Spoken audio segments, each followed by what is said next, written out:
That doesn't sound good, does it? Aha! Gael Garcia, thank you for joining us. If you can tell us your perspective, you're extremely active in all of this. Please tell us your perspective on how you see this idea of a climate resilient future. Oh, thank you. Thank you. I mean, first of all, hello to everyone in Glasgow. Can you hear me well? This is something that has to be asked. We can hear you great. Since 2019. Okay, good. Bonjour à tous, ceux qui regardent cette conférence du monde entier. Hola a todas las compañeras y a los compañeros que están viendo esto, que comparten la angustia y la alegría por todas las arengas de supervivencia día con día.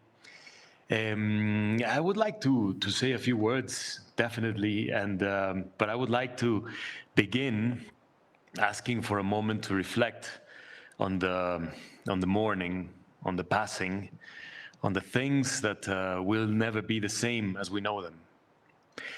Because it's not easy. It's not easy, I know, and especially for people like me that are innocently positive most of the time.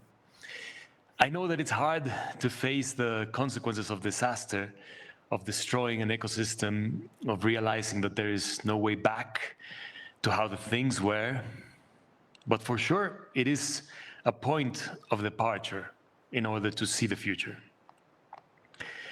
So how can we go forth and imagine a harmonious environment if we keep on sugarcoating the disasters that human capitalist activity has caused?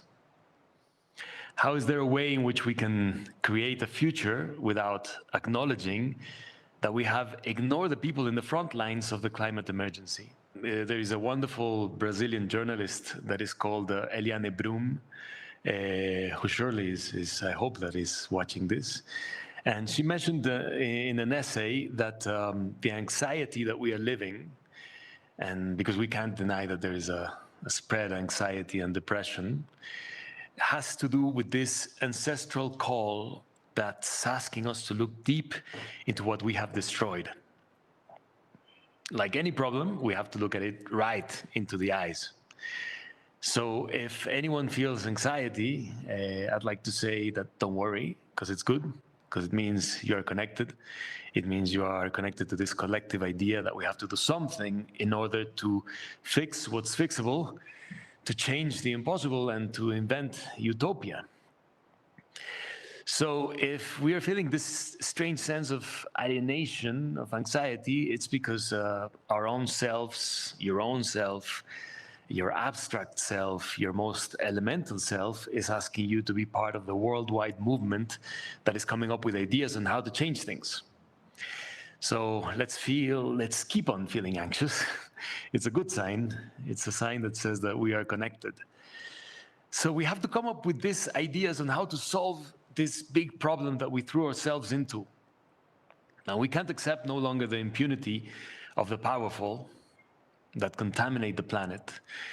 And by powerful, I mean the rich countries, the rich industries, private or state-run, accumulation of wealth by a few people, fossil fuel companies, banks, and hyper-consumerist narratives. Focusing on this concept of the powerful, I want to make a strong point that if these powerful elements cannot adapt to the climate emergency, if they cannot recognize what we have lost, if they cannot be held accountable for the damages that they have caused, then they are not really powerful. They are just more like short-sighted bullies in a way. So we have to activate our collective international appeals like never before. We have to organize with our local collectives in order to elaborate fun and true worldwide statements and actions of survival. These actions can span the whole scope, from local reforestation to the creation of beautiful songs that give us hope in the moments of despair. And we have to be creative about this and open for innovation. We don't have to lose the sense of fun, because if this music is played, it's because it's meant to be danced. And if dancing is prohibited, well, it's going to be even better, the feeling. To finish, I would like to state the obvious. In this world, we have to listen and understand the scientists.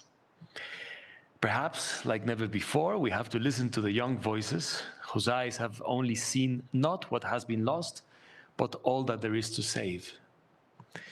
And at the same time, we have to listen to our wise elders, because they have an interpretation of the experience of life that only time can give.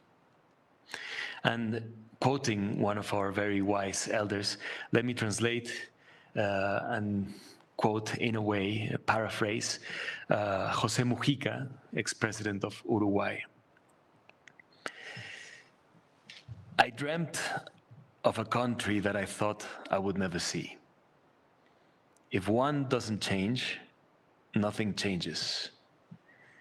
And the true change happens deep inside the cerebral cortex.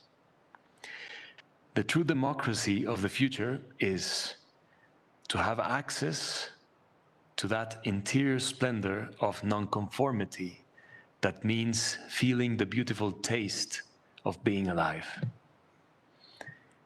Muchísimas gracias, compañeros y compañeras. Thank you. And that's what I have to say. Gael Garcia, thank you very much.